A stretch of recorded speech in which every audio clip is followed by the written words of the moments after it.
샬롬 샬롬 샬롬 샬롬. 하나님 사랑합니다. 여러분 주 안에서 사랑합니다. 스가랴 3장 1절에서 5절 고난의 축복입니다. 고난 중에도 우리는 하나님이 축복하시고 그 힘으로 또 극복하고 일어서죠.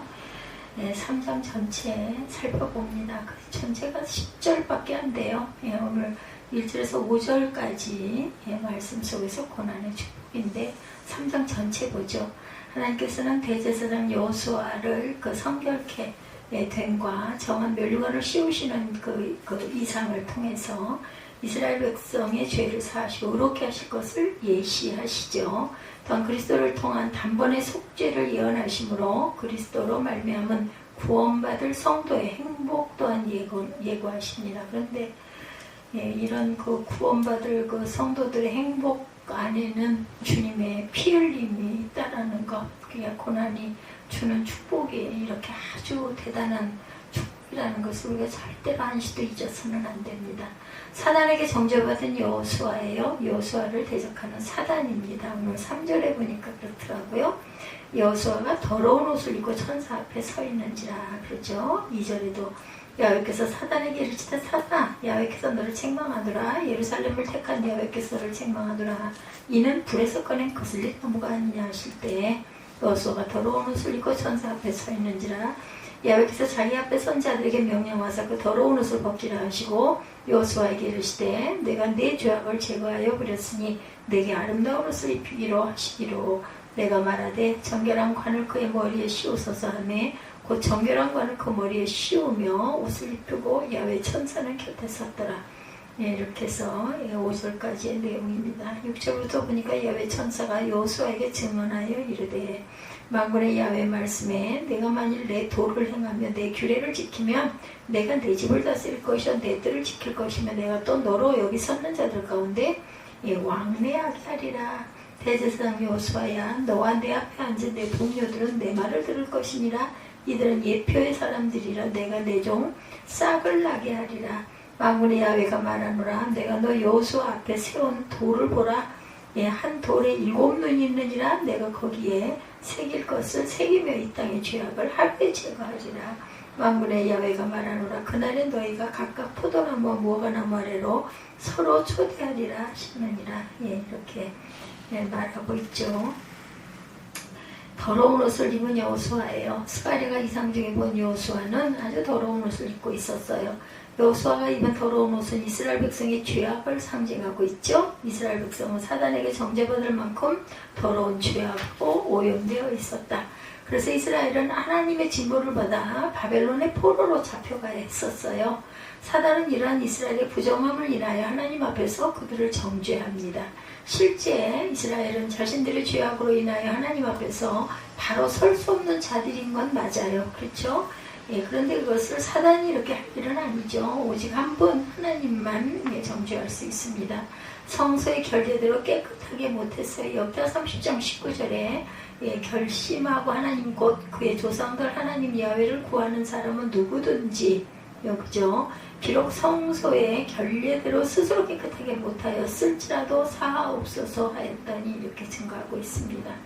의가 다 더러운 옷과 같아요. 그죠? 이사야 64장 6절입니다. 그들은 죄악을 꾸미며 이르기를 우리가 묘책을 찾았다 하나니 각 사람의 속뜻과 마음이 깊도다 이렇게 말하고 있습니다. 의가 다 더러운 옷과 같다라는 거예요. 우리의 의가 온전한 의가 있겠습니까? 정결함을 입은 여호수아입니다. 아름다운 옷을 입히셔야 하나님께서는 천사들에게 명하시어 여호수아가 입은 더러운 옷을 벗기라고 하셨고 이스라엘의 더러운 죄를 사하심을 의미하신 거죠. 이 더러운 옷은 사단은 이스라엘의 더러운 죄를 정죄했지만 하나님께서는 그들의 허물과 죄를 깨끗하게 하심으로 문제를 해결하려고 하셔요. 하나님께서 여호수아에게 죄사함의 은총을 선포하시면서 아름다운 옷으로 그에게 입히실 것을 약속하세요. 이는 하나님께서 구원의 역사로 말미암아 이스라엘의 죄가를 사하시고 그들로 흠없고 티없는 거룩한 자로 만드심을 의미합니다. 더러운 옷을 입은 자는 하나님 나라에 들어갈 수가 없기 때문에 하나님께서 흰 옷을 입히셔서 죄인을 하나님 나라에 들어가게 하시는 것이다. 나이가 들면 그래서 흰 옷을 좋아하는 것 같습니다. 허물을 도말하시죠. 이사야 43장 25절에 나는 나를 위하여 내 허물을 도말하는 자니 내 죄를 기억하지 아니하리로다. 물로 정결케 하십니다. 에스겔 36장 25절에 맑은 물을 너희에게 뿌려서 너희를 정결하게 하되 곧 너희 모든 더러운 곳에서와 모든 우상 숭배에서 너희를 정결하게 할 것이며 그리스도로 옷을 입어요. 갈라디아서 3장 27절입니다. 누구든지 그리스도와 합하기 위하여 세례를 받은 자는 그리스도로 옷 입었느니라. 여러분들 모두 다 침례 받으셨죠?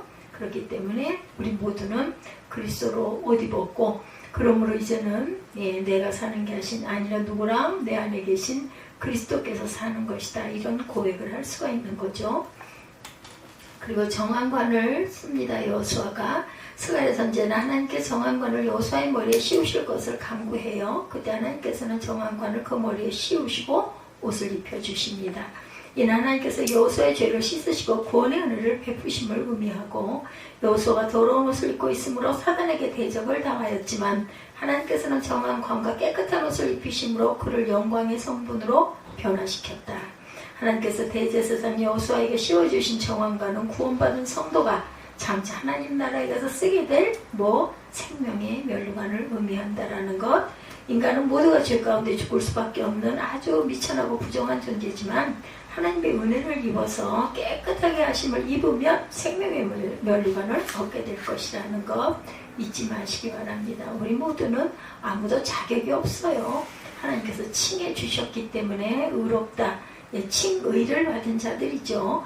금가운으로 만든 면류관이라고 스가랴 6장 11절에 말씀합니다. 은과 금을 받아 면류관을 만들어 여호사닥의 아들 대제사장 여호수아의 머리에 씌웠다. 이렇게 말하고 있습니다. 마라에 이르기를 만군의 야훼께서 이같이 말씀하시되 보라 싹이라 이름하는 사람이 자기 곳에서 돋아나서 야훼 전을 건축하리라 말씀합니다. 머리에 관을 씌웠어요. 출애굽기 29장 6절에도 증거합니다. 그의 머리에 관을 씌우고 그 위에 거룩한 패를 더하고 영광과 존귀의 관을 쓰신 예수님. 히브리서 2장 9절이죠. 오직 우리가 천사들보다 잠시 동안 못하게 하심을 입은 자 곧 죽음의 고난받으심으로 말미암아 영광과 존귀로 관을 쓰신 예수를 보니 이를 행하심은 하나님의 은혜로 말미암아 모든 사람을 위하여 죽음을 맛보려 하심이라. 누구를 위하여? 우리 모두를 위하여. 그렇죠. 하나님의 구원 약속입니다. 하나님의 종에 대한 약속을 하고 있어요. 하나님의 사자는 여호수아에게 만일 그가 하나님의 도를 준행하며 율례를 지켜 행하면 그로 그의 집을 다스리게 하시겠다고 말씀을 합니다. 또 하나님께서는 여호수아에게 그 동료들이 야훼 말씀을 들을 것이라고 하시면서 그들의 장차 나타날 하나님의 종 순을 예표하는 자임을 말하고 있어요. 하나님의 종과 순은 메시아를 의미하죠. 싹이죠. 싹. 순이라는 것은 우리가 한문을 조금은 알아야 됩니다. 예수 그리스도가 다윗의 자손으로 나와서 세상을 영원히 다시 다스릴 것임을 예언한 거죠. 그리스도께서는 하나님의 종으로 오셔서 죽기까지 하나님의 뜻을 따라 복종하셨고 하나님 나라의 왕으로서 죽음에서 부활하심으로 사망 권세를 이겼어요. 야훼전을 건축하죠. 스가랴 6장 12절에 마라에 이르기를 만군의 야훼께서 이같이 말씀하시되 보라 싹이라 이름하는 사람이 자기 곳에서 돋아나서 야훼전을 건축하리라. 순이 싹입니다.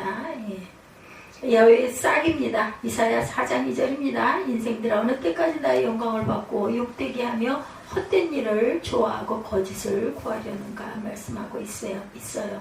하루에 그 제하는 죄악을 말씀하죠. 하나님께서 대제사장 여호수아 앞에 세운 한 돌에 7눈이 있음을 말씀하시는데 이 돌은 성전 건축을 위한 기초석이나 모퉁이돌을 의미하는 것으로 보여지죠. 7눈은 완전한 메시아의 모습을 상징 칠자, 완전 숫자죠. 하나님께서 이스라엘 백성이 재건하는 성전이 영원한 성전이 될 수 없고 그곳에서 드려지는 제사가 백성의 죄를 완전히 제거할 수 없게 그리스도를 상징적으로 예시하신 것이다. 왜? 예수 그리스도께서 오실 것이기 때문에 성전도 계속해서 허물죠. 지었다 깨지고 지었다 깨지고. 왜? 그리스도가 전이죠. 구약의 성도들은 성전에서 드린 제사를 통해서 자신들의 죄를 하나님께 아뢰고 죄사함을 선포받습니다. 그러나 이러한 제사가 불완전한 것은 반복해서 죄를 범하고 우리 모두가 반복해서 제사를 드려야 했기 때문에 하나님께서 단번에 제사를 드림으로 모든 죄인의 죄를 깨끗하게 하는 방법을 계시해 주셨는데 그것이 곧 그리스도의 십자가의 죽음을 통한 영원한 제사죠. 그리스도께서 자기 몸을 화목제물로 단번에 드림으로 성취하여서 속죄로 인해서 그리스도 안에 거하는 자는 모두가 하나님 앞에서 의롭다함을 받아요. 하루 만에 모든 죄악을 제하시겠다는 하나님의 말씀이 성도들에게 실제 성취가 된 거죠. 예, 죄와 더러움을 씻은 셈이 열려요. 스가랴 13장 1절입니다. 그날에 죄와 더러움을 씻는 셈이 다윗의 족속과 예루살렘 주민을 위하여 열리리라 이렇게 예언합니다. 죄를 기억지 아니하신다고 말씀하죠. 예레미야 31장 34절에 그들이 다시는 각기 이웃과 형제를 가리켜 이르기를 너는 야훼를 알라 하지 아니하리니 이는 작은 자로부터 큰 자까지 다 나를 알기 때문이라. 내가 그들의 악행을 사하고 다시는 그 죄를 기억하지 아니하리라. 야훼 말씀이니라. 우리의 죄를 사해 주시고는 기억도 안 하시겠다고 그러세요. 포도나무와 무화과나무 아래로에 초대가 있습니다. 하나님께서 구원의 날이 임하며 무화과나무와 포도나무 아래에서 서로 초대할 것이라고 말씀하셨는데 이는 구원받은 백성이 누리게 될 평화, 화평을 의미합니다. 하나님께서 이스라엘을 다시 회복시키셔서 가나안에 거하게 하실 때에는 그러한 다툼과 미움의 관계는 사라지고 오직 사랑과 화평과의 관계만이 지속될 것이다. 이러한 하나님의 백성의 화평에 대한 예언은 궁극적으로 그리스도 안에서 그죠? 한 민족을 이룬 세상의 모든 민족의 화목과 사랑의 관계를 예시하고 있다.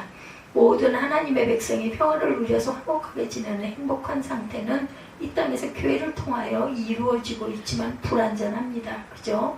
온전한 상태, 완전한 상태는 오직 그리스도의 재림으로 도래할 완성된 하나님 나라에서만 맛볼 수가 있다. 성도는 그날의 기쁨과 행복을 소망으로 우리가 그 가운데서 더욱 뜨겁게 서로를 사랑해야겠다. 안연히 살게 된다. 열왕기상 4장 25절에 솔로몬이 사는 동안에 유다와 이스라엘의 단에서부터 부엘세바까지 굉장히 크게 확장된 그러한 장소입니다. 이르기까지 각기 포도나무 아래와 무화과나무 아래에서 평안히 살았더라. 전쟁이 없게 되어 호세아 2장 18절에 그 나라는 내가 그들을 위하여 들짐승과 공중의 새와 땅의 곤충과 더불어 언약을 맺으며 또 이 땅에서 활과 칼을 꺾어 전쟁을 없이 하고 그들로 평안히 눕게 하리라 말씀합니다. 그래서 스가랴 3장 결론입니다. 그리스도의 단번에 속죄 제사로 죄사함을 받은 성도는 그리스도 안에서 하나님이 주시는 평강과 은혜를 누리며 살아가고 있어요. 그러므로 성도는 언제나 그리스도의 사랑의 계명을 준행하고 서로 화목하게 지내며 구원의 기쁨과 환희를 누릴 줄 알아야겠다. 오늘 스가랴 3장 1절에서 5절 고난의 축복, 고난의 축복이라는 제목, 우리가 함께 은혜를 나누는 제목인데 우리가 인생을 살다 보면 아무런 예고도 없이 고난이 우리에게 찾아올 때가 종종 있습니다. 그래서 코로나19 우리가 겪어서 3년여 고생을 하고 이제 또 3년여 정도 지났어요. 그죠? 어느새 3년째인 것 같습니다. 경제적으로 어려움을 당하고 또 코로나19에 전염병에 걸려서 격리된 분들도 많았어요. 그 전염병의 후유증으로 또 몇 달씩 고생하시고 힘든 시간들을 보내신 분들도 계신데 그 중에서 저와 여러분들은 이렇게 큰 고통 없이 잘 지나온 거 우리가 아무리 조심을 하고 손을 씻고 소독을 하고 한다 해도 그죠? 걸릴 사람은 걸려요. 온 사방을 다 돌아다녀도 멀쩡하니 괜찮은 사람은 괜찮고 그냥 다 지키고 일찍 들어오고 절대로 좋지 않은 건 하지도 않고 해도 그래도 또 걸릴 사람은 걸려요. 알 수가 없습니다. 우리 생명이 우리 게 아니라는 거. 그러나 우리가 영적으로 볼 때 이 고난은 변정된 축복이다. 코로나19를 통과하면서 우리나라 질병 예방 시스템이 아주 완전히 구축되고 또 온 국민이 요즘도 마스크 하신 분들 많으시더라고요. 연세 드신 분들 보면 저는 그 마스크로 인해서 이렇게 그 피부가 이렇게 되고 나서는 정말 마스크 너무 싫어.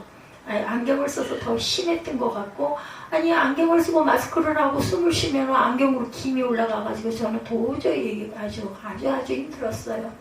그리고 어디 많이 다니지도 않는데도 그렇게 마스크가 잠깐씩 쓰는 게 그렇게 힘이 들었습니다. 위생관리도 철저하게 된 것을 보면 결국 힘든 시간 보냈지만 유익을 가져다 준 것들도 많아요. 그죠? 손 소독, 손을 소독하는 걸 이즈음처럼 많이 한 거는 70 몇 년 동안 우리가 흘러오면서 처음이었던 것 같습니다. 고난은 결국 우리에게 또 유익도 이렇게 가져다 줍니다. 믿지 않는 사람들은 어려움 당할 때 낙심하고 좌절하지만 믿는 사람들은 고난 중에도 감사하고 주님을 찬양하고 주님께 더 가까이 나아가는 것. 그 교회 나가지 못하시던 분들 얼마나 교회가 그리웠겠어요. 그죠?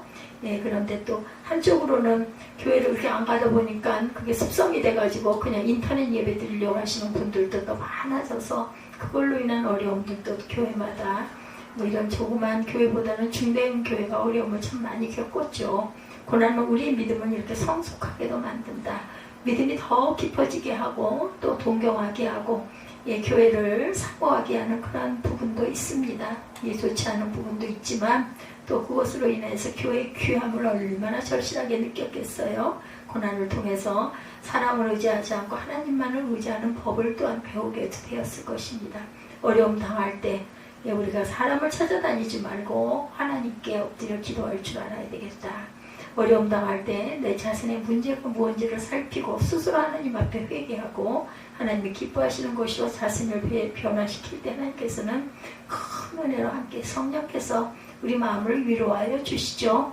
문득 오늘 하나님께서 주시는 레마 절대 여러분들 소홀히 하지 말고 잘 사모하시고 그렇게 해서 알려주실 때 마음으로 감사하고 아멘 하시기 바랍니다. 우리가 고난을 당할 때 고난 후에 다가올 주님의 축복을 바라보면서 어렵고 힘들 때도 참고 견디고 인내하면 모든 어려움을 헤쳐나가는 주님의 귀한 자녀들이 잘 이루어질 줄로 믿어요. 첫 번째 하나님의 종 여호수아를 대적하는 사탄이 보면 나오죠. 1절부터 5절 안에 스가랴 선지자가 환상 가운데 하나님 나라의 법정을 보고 기록한 말씀이에요. 오늘 본문은 성경은 하나님의 종 대제사장 여호수아가 사단으로부터 공격받은 장면을 보여줍니다. 먼저 하나님의 종 여호수아를 대적하는 사단에 대해서 말씀을 하죠. 1절에 보면 대제사장 여호수아는 야훼 천사 앞에 섰고 사단은 그의 오른쪽에 서서 그를 대적하는 것을 야훼께서 내게 보이시리라 하나님께서 일부러 보여주세요. 여기 대제사장은 이스라엘 정복대 모세 후계자로서 온 여호수아와 이름이 같지만 그 여호수아는 아닙니다. 바빌론의 포로로 끌려갔을 때 대제사장직을 맡고 있던 여호수아를 말하죠. 이름이 같은 사람이 많기 때문에 우리가 잘 분별해야 합니다. 근데 이 대제사장 여호수아가 하늘 법정에 하나님의 천사 앞에 섰는데 사단이 그 옆에서 그를 대적하고 참소하는 부분이에요. 계속 대제사장 여호수아를 공격합니다. 사단은 원래 참소하는 존재죠. 사단은 흔드는 존재라는 거 잊지 맙시다. 하나님의 의로운 백성을 늘 참소하죠. 욥이라고 하는 하나님의 사람이 사단으로부터 참소를 받기도 했어요. 그죠? 그 참소로 말미암아 그가 겪은 고난은 이루 말로 표현할 수가 없습니다. 나는 배가 아니라 수십 배를 준다 해도 난 그거 안 하면 안 했지. 그 욥의 그 삶을 반복해서는 절대로 하고 싶지 않아요. 아무리 읽어봐도 그건 만약에 너는 어쩔 거니? 10배 줄게 100배 줄게도 아니요. 그냥 저는 이대로가 좋사옵니다. 할 것 같아요. 어떻게 자식을 다 잃어버렸다가 배를 준들 그 자식 얼마나 그게 불쌍하고 마음이 아프고 그리웠겠어요. 아유 저는 싫어요. 그리고 그거 온몸을 뭘로 겨자락으로 끌고 앉았다는 거 가려움 정말도 못해. 아유 저는 싫어. 그냥 하나님 저 데려가세요 할 것 같아요. 하나집의 전 재산을 재산도 뭣도 다 필요 없어. 그 고통스러운 순간 어떻게 견디냐고. 7남 3녀 그 자녀를 다 잃어버렸어. 기막힌 일이죠.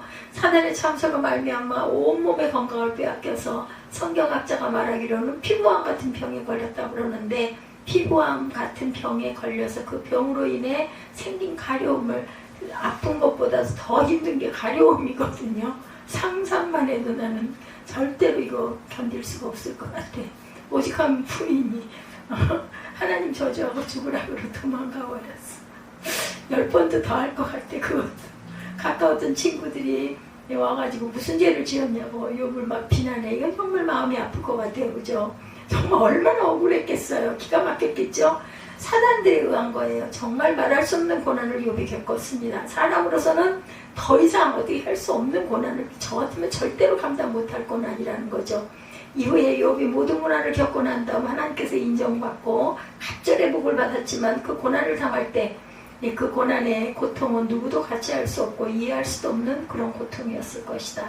아니야, 상상만 해봐도 그래. 실제 당했으면 죽지 못 살아. 그죠? 죽을 수도 없어, 마음대로. 왜냐하면 사단이 시험하고 있기 때문에, 하나님이 또한 생명을 쥐고 계시기 때문에, 우리가 예수를 믿고 살아가는 동안 사단이 우리를 이렇게 참소하기도 한다는 거, 예수 잘 믿는 것이 사단에게는 견딜 수 없는 고통이기 때문에 그렇습니다.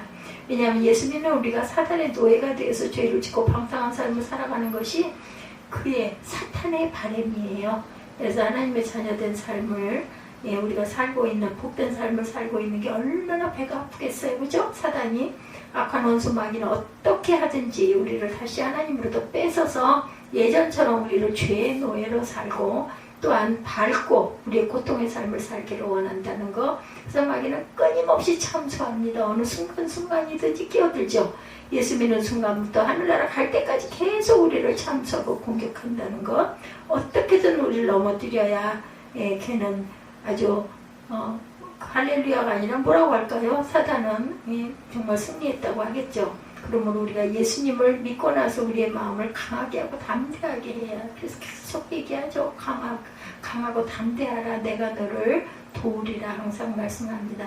절대로 사단의 참소에 흔들리지 않는 저와 여러분들의 믿음이 되어야 되겠다.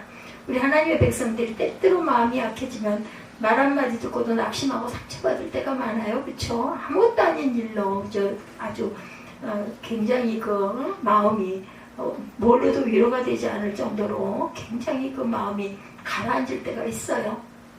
그럴 때마다 우리는 악한 원수마귀가 나를 무너뜨리려고 이러지 하고 절대로 마음을 약하게 먹지 말고, 그럴수록 할렐루야 하고 찬양이 안 나오거든 틀어놓기라도 하세요. 그래서 우리는 마음을 강하고 담대하게 해서 사단의 계교를 물리쳐야 한다. 이건 사탄이야. 딱 이렇게 해버리면 돼요. 하나님은 하나님 종 여호수아를 대적하고 참소하는 사단을 책망하죠. 3장 2절에 보니 야훼께서 사단에게 이르시되 사탄아, 야훼께서 너를 책망하노라. 예루살렘을 택한 야훼께서 너를 책망하노라. 성경이 말씀하세요. 하나님은 우리를 괴롭히는 사탄을 책망하신다. 우리가 힘들고 어려울 때 주만 믿고 의지하고 바라보고 나가면 하나님께서는 사단을 책망하시고 심판하시고 멸하시고 우리 삶 가운데 놀라운 은혜와 축복을 가져다 주신다라는 것. 우리는 사단의 참수에 흔들리거나 상처받아 넘어져서 주저앉아서는 절대 안 될 거예요. 마음을 강하고 담대하게 해서 약속의 말씀을 붙들고 믿음으로 전진해 나아가야 한다. 이사야 41장 10절이죠. 두려워하지 말라. 내가 너와 함께함이라. 놀라지 말라. 나는 내 하나님이 됨이라. 내가 너를 굳세게 하리라. 참으로 너를 도와주리라. 참으로 나의 의로운 오른손으로 너를 붙들리라. 오른손이라는 것은 정의를 상징합니다. 주님이 약속하시죠. 약속의 말씀을 붙잡고 하나님만 믿고 의지하고 믿음으로 또 전진해 나가는 저와 여러분 되시기 바래요. 고난이 다가올 때 잊지 말아야 할 것, 우리가 하나님 앞에 바로 서기만 하면 고난이 변하여 축복이 된다는 것. 그래서 우리에게 갑절이 아니라 누구만큼 욥처럼 아주 기가 막힌 복을 허락하신다는 것. 그러므로 고난이 크면 클수록 그 상이 클 거죠. 그렇기 때문에 잘 견디고 극복하고 때를 기다리시는 저와 여러분의 그러한 참고 인내하는 그런 믿음들 되시기 바랍니다. 항상 주만 바라보고 믿음으로 나갈 때 반드시 우리에게 승리는 보장이 된다는 것. 불에서 꺼낸 거슬린 나무가 나오죠. 이 참소 갖고 있는 대제사장의 모습을 불에서 꺼낸 거슬린 나무와 같다고 설명하죠. 오늘 말씀해 보니 스가랴 3장 2, 3절에 이와 같이 설명을 합니다. 이는 불에서 꺼낸 거슬린 나무가 아니냐 하실 때 여호수아가 더러운 옷을 입고 천사 앞에 서 있는지라. 대제사장 여호수아는 불에서 꺼낸 거슬린 나무가 얼마나 지저분하고 더러웠으면 이렇게 상징하고 있죠. 그 앞에 서 있었다. 그는 많은 고난과 연단 속에 고난의 불구덩이에서 건져진 타다남은 조각 같은 그런 모습이었다. 아주 볼품이 없고 지저분한 모습이죠. 온갖 오물을 뒤집어 쓰고 더러워진 옷을 입고 서 있었어요. 이것은 영적으로 우리가 이 세상을 살아가는 동안 그와 같은 고난의 때를 지나고 그와 같은 어려운 상황을 맞게 된다는 것을 보여줘요. 그렇게 생겼을지라도 우리는 살아남아야 한다는 거. 이 세상을 살아가면서 때때로 많은 혼란과 풍파가 우리를 불구덩이에 밀어넣기도 한다. 질병만 이 불구덩이에 들어가는 게 아니죠. 뭐 여러 가지 일들로 인해서 사람에게 상처를 받거나 사회의 어려움을 받거나 가정적인 문제로 또한 자녀의 문제로 이런 불구덩이를 겪을 때가 너무나 많습니다. 예, 그래서 사람들의 배신의 불구덩이, 사업의 실패의 불구덩이, 그죠? 온갖 혼란으로 우리가 거슬린다. 그래서 불에 타다 남은 잿더미같이 된 그런 모습으로 옷을 입은 채 서 있게 되는 우리의 모습을 종종 발견하게 된다는 것. 그러한 고난과 어려움 속에서도 주님은 변함없이 우리를 사랑하신다는 것 절대 잊지 마십시다. 사람들은 우리를 욕하고 때때로 등을 돌리고 비판 후에 돌을 던지지만 하나님은 단 한 번도 우리 곁을 떠나신 적이 없고 우리를 버리신 적이 없고 우리를 변함없이 사랑하시고 고난의 때에 우리 곁에 계시고 우리를 그의 사랑의 품에 늘 안아주시고 계신다는 것. 환난은 우리를 주님 앞에 더 가까이 나아가게 하는 축복의 도구라는 것을 잊지 맙시다. 로마서 5장 3, 4절입니다. 다만 이뿐 아니라 우리가 환난 중에도 즐거워하나니 이는 환난은 인내를 인내는 연단은 소망을 이루는 줄 알미로다. 로마서 5장 3, 4절입니다. 환난 가운데 즐거워한다는 말은 환난의 고통 가운데 마음의 평안함을 가지고 주님을 바라보며 믿음으로 나간다는 것을 말씀하고 있어요. 어떤 어려움이 다가와도 마음을 지키시기 바랍니다. 무릇 지킬 만한 것보다 내 마음을 지키라. 생명의 근원이 이에서 난다. 잠언 4장 13절이죠. 마음이 무너지면 다 무너진다는 것. 마음을 지켜야 합니다. 요즘 많은 사람이 마음이 무너져서 삶을 포기하기도 하죠. 안타까운 일들이 얼마나 많은지 몰라요.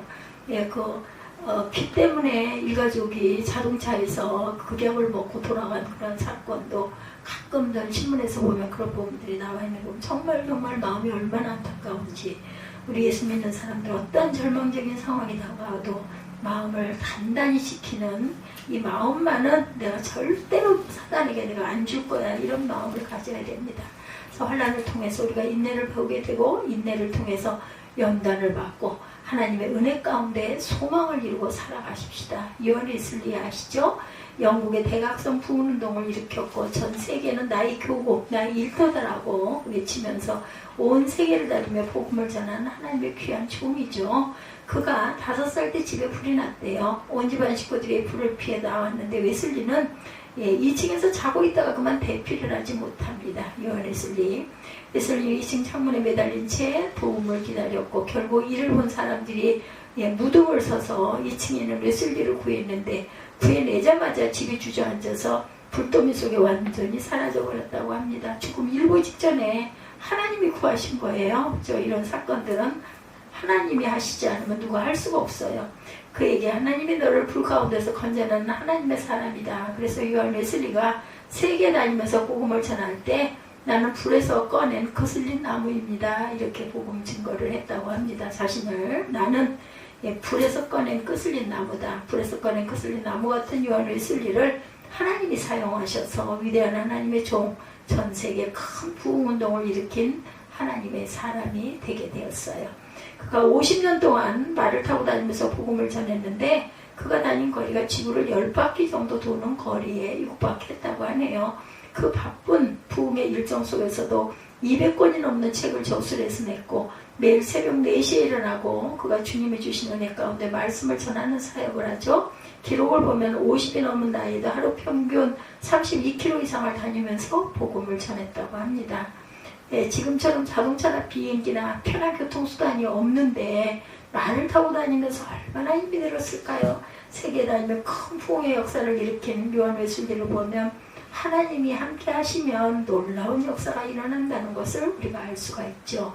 우리 모두 불에서 꺼낸 거슬린 나무 같은 존재들이에요. 무가치하고 상처 입고 여러 가지 흠이 있는 모습의 사람들입니다. 그럼에도 불구하고 하나님이 우리를 택하셔서 여기까지 오게 하셨다. 요한 웨슬리가 불에서 꺼낸 거슬린 나무 같은 그런 모습인 자기를 통해서 하나님의 영광을 받으시고 큰 역사를 이루어냈다고 간증한 것처럼 우리 모두도 불에서 꺼낸 그을린 나무 같은 존재지만 하나님의 손에 붙들려 위대하게 아름답게 귀하게 쓰임받는 주님의 일꾼들이 되시기 바래요. 잘난 것 아무것도 없죠. 그죠? 불완전한 존재고 실수하고 넘어지고 또 내 감정 하나 잘 다스리지 못해서 사소한 일에 흥분하고 그죠? 상처받고 다투는 그런 존재들입니다. 그러나 주님이 우리를 붙잡아 주시면 불에서 꺼낸 그슬림 같은 나무라 할지라도 하나님의 위대한 역사를 또한 이룰 수도 있는 그것들이라는 것. 우리가 이 세상을 살아가는 동안에 중요한 것, 내 뜻대로 사는 게 아니라 주님의 은혜로 내 안에 계신 예수 그리스도로 우리가 살아갈 수 있다는 그 기쁨. 내 뜻대로 살아가면 실수할 수밖에, 넘어질 수밖에 없고 좌절할 수밖에 없지만 하나님의 뜻대로 살아간다면 하나님의 은혜가 임하고 치료가 임하고 회복이 임하고 하나님의 능력이 임해서 요한예수같이 위대한 하나님의 사람으로 쓰임받을 수 있게 된다는 것. 무엇보다도요, 이런 대단하고 귀한 일을 하시는 분들도 하시는 분이지만 우리는 적어도 내가 사단에게 먹히지 않는 하나님이 나를 지키시는 은혜 가운데 사는 생명으로 살아갈 수 있다는 것, 그것도 아주 크고 귀한 일입니다. 한 영혼이 천하보다 귀하죠. 아름다운 옷을 또한 입혀주셨어요. 여호수아에게 이렇게 불에서 꺼낸 그슬리나무 같은 요한예술리를 사용하신 하나님이 우리를 사용하고 계세요. 오늘 성경에 보니 불 안에 그을린 나무같이 된 여호수아에게 하나님의 아름다운 옷을 입히시고 정결한 관을 씌우셨다고 그러죠. 4, 5절이죠. 여호와께서 자기 앞에 선자들에게 명령하사 그 더러운 옷을 벗기라 하시고 여호수아에게 이르시되 내가 내 죄악을 제거하여 그렸으니 내게 아름다운 옷을 입히리라 하시기로 내가 말하되 정결한 관을 그의 머리에 씌우소서 하매고 정결한 관을 그의 머리에 씌우며 옷을 입히고 야훼 천사는 곁에 섰더라. 이렇게 증거합니다.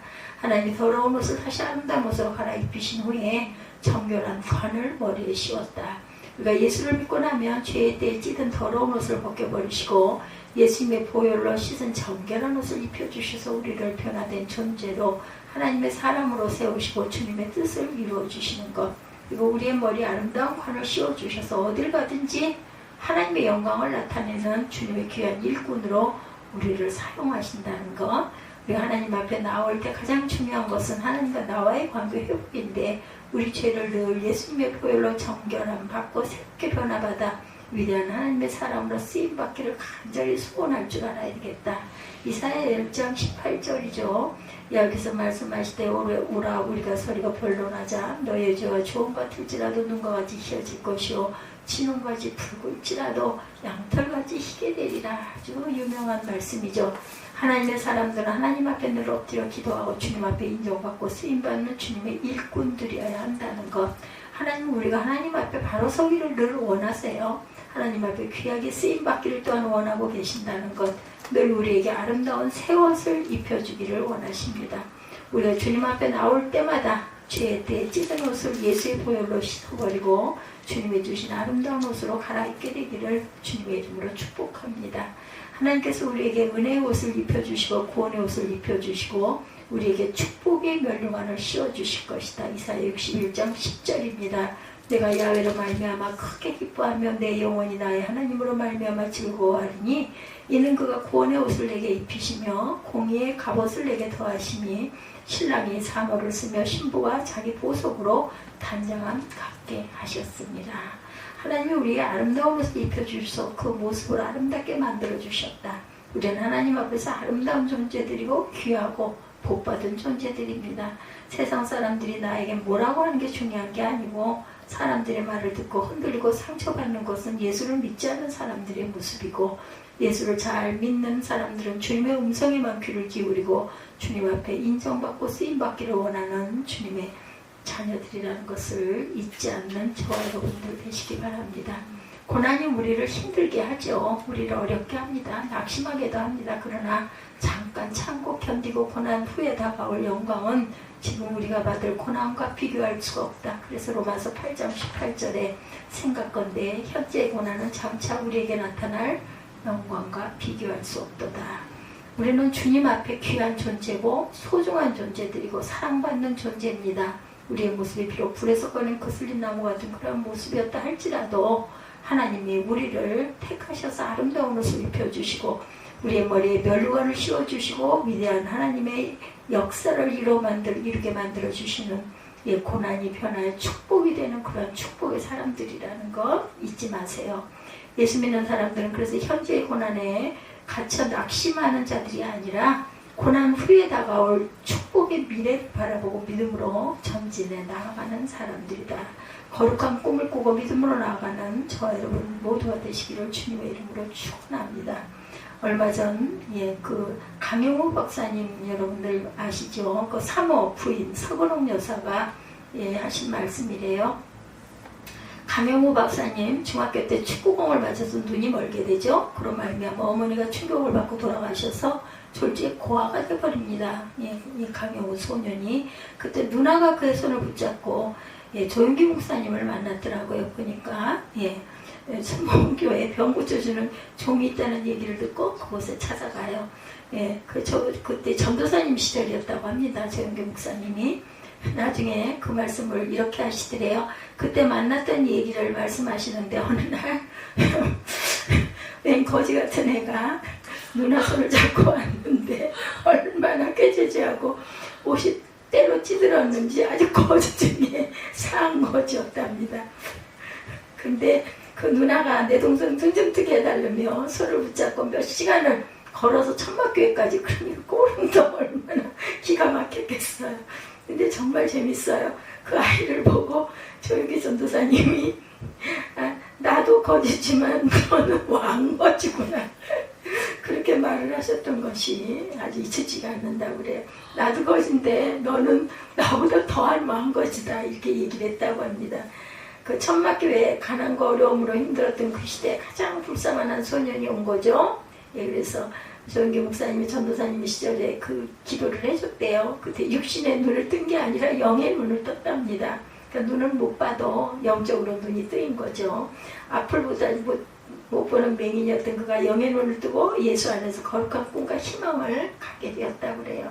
그래서 고아 강영호가 하나님의 은혜 가운데 미국에 가서 박사 받죠. 그 다음에 한국인 최초로 미국 백악관 차관보 자리에 올라서 7년 동안 미국 장애인 정책 전체를 책임맡는 장애인 정책 책임자로 일했고 그 위치에서 일을 하도록 모든 것을 도왔던 분이 이 아내 되는 서건옥 여사였다고 그러죠. 동생처럼 그렇게 돌봤대요. 기도했대요. 제가 이렇게 하게 해주십시오. 이 서건옥 여사의 간증이 짧은데 잠깐만 있습니다. 1942년 무남동녀로 태어나서 이 서건옥 여사 서울 사대국어를 졸업하고 숙명여대 교육학과를 졸업했다고 그래요. 그리고 미국 펜실베니아 특수교육청에서 맹인 보행교사 자격증을 취득해서 귀국하고 성모병원에서 맹인 점자 녹음도서실 근무, 천호동 맹인 재활원 부사장으로 맹인 사람들의 삶을 일원했던 그런 귀한 여성이었다고 하네요. 그러니까 눈이 안 보이는 사람을 돌보다가 이 강영호 그 분을 이분을 박사를 만난 거죠. 근데 그녀 이와 같은 헌신적인 봉사, 사랑의 일생을 대학 입학 후 시각장애인 강영우를 만남으로 시작이 됐다고 합니다. 소년 강영우는 서울 맹학교를 다니고 있었고 당시 서건옥 여사는 그 학교에 봉사 나온 자원봉사 여대생이었다고 그래요. 그때 소년 강영우의 슬픈 사연을 듣고 부모 없는 고하고 공의 눈을 맞아서 앞을 못 보게 됐다는, 그리고 누님도 그러고 나서 누님이 돌아가셨네요. 기르다가 혼자 남게 됐대요. 그걸 알고 나서 그를 위해서 하나님께 기도했다고 합니다. 이 맹인 소년을 위해 무엇을 제가 할 수 있을까요? 하나님 지혜를 주시옵소서, 힘을 주세요. 기도할 때 그 마음에 성령께서 말씀을 하시더랍니다. 내가 영우의 누나 역할을 해주면 되지 않니? 너는 형제도 없으니 좋은 기회로구나. 그렇게 마음에 감동을 주셔서 부모님께 제가 이렇게 불쌍한 아이가 있는데 돌봐주겠습니다. 그러니까 부모님이 그래 내가 누나가 돼서 도와주거라 라고 허락을 하셨대요. 그래서 주말마다 맹학교를 방문해서 강영호 학생을 돌보기 시작을 했다고 합니다. 8년간 친남매처럼 지나면서 사랑이 싹트고 이 강영호 박사가 연세대학교를 졸업하고 난 다음에 미국에 유학을 가게 될 때 결혼해서 함께 미국으로 유학을 갑니다. 그래서 한국인 최초로 시각장애인 박사학위를 취득하고 미국 백악관 국가장애인위원회 정책 차관보를 강영호 박사가 역임하고 유엔 세계장애인위원회 부의장 겸 루즈벨트 재단 고문을 역임하면서 세계장애인 복지 향상을 위해서 헌신합니다. 근데 2012년 강영호 박사가 몸 상태가 안 좋아서 병원에 가서 확인을 해보니 췌장암이더랍니다. 의사가 앞으로 2달 정도밖에 살 날이 없다는 그런 그 아주 기가 막힌 그 진단을 듣습니다. 그때 언제나 어둠을 밝혀주는 촛불이라고 부르던 아내에게 마지막으로 편지를 남겼어요. 강영우 박사님이. 사랑합니다. 사랑합니다. 사랑합니다. 그리고 고마웠습니다. 이렇게 평생 나를 도왔던 아내에게 사랑의 편지를 남기고 1012년 68세로 삶을 막아는 엄마고 하나님 품에 안겼어요. 돌아갔습니다. 남편이 죽고 난 다음에 서건옥 여사는 강영우 장학재단을 만들어서 시각장애 학생들을 위한 장학사업을 펼쳐나가고 있었다고 그러죠.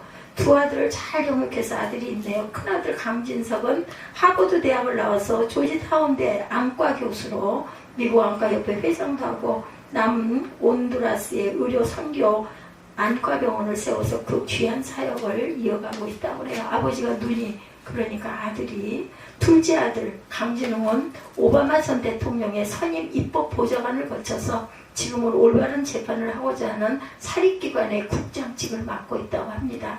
이게 평생을 살아온 서근옥 여사는 그의 삶에 대한 공을 인정받아서 적십자 인도상 2012년, 미국 오바마 대통령 봉사상 2016년, 한민문화재단 장한 어머니상 2017년, 자랑스러운 한인 미주상 2018년 등 많은 상을 수상했다고 합니다. 작년에 그 강영우 박사 그 10주기 추모 기념과 더불어서 자서전 에세이를 출간했는데 그 책에 이런 글이 남겨져 있더랍니다. 나는 남편이 맹인이기 때문에 불행하다고 생각해 본 적이 한 번도 없었습니다. 나의 인생을 180도로 돌려준 만남의 인연은 하나님의 인도하심이었으며 축복입니다. 시력을 잃고 고아가 된 서울 맹학교 학생, 중학교 교복을 입은 맹인 소년 강영우와의 만남과 만 50년을 함께한 삶은 정말 행복했습니다. 하나님을 사랑하는 자, 그의 뜻대로 부르심을 입은 자들에게는 모든 것이 합력하여 선을 이루느니라. 로마서 8장 28절이죠. 그 말씀대로 순종하여 넘치는 축복을 받았음을 간증합니다. 저에게 서근옥 주만 따라간 삶의 이런 그 책을 붙여서 받았다는 어떤 분의 이런 간증이에요. 어떤 고난이 와도 기뻐하고 감사하고 고난 후에 다가올 축복을 바라보며 나아가기를 바랍니다. 힘들고 어려운 상황을 살고 있다 할지라도 고난 후에 다가올 영광스러운 미래를 바라보면서 모든 고난을 헤치고 이겨나가서 위대한 하나님의 역사를 이루기를 바라요. 석훈원 여사가 희망이 없고 앞을 못 보는 강영우 소년을 택해서 위대한 하나님의 사람으로 세웠던 것처럼 이거 하나님이 안 하셨으면 할 수 있었겠어요. 그렇죠? 그리고 그 사역을 이어나가고 있는 것처럼 고난은 우리에게 축복을 가져다 주는 것이다. 변장된 축복이라는 걸 절대 잊지 말고 고난 후에 다가올 위대한 하나님의 축복을 바라보면서 믿음으로 전진해 나아가는 저와 여러분들이 되시기를 주님의 이름으로 축복합니다.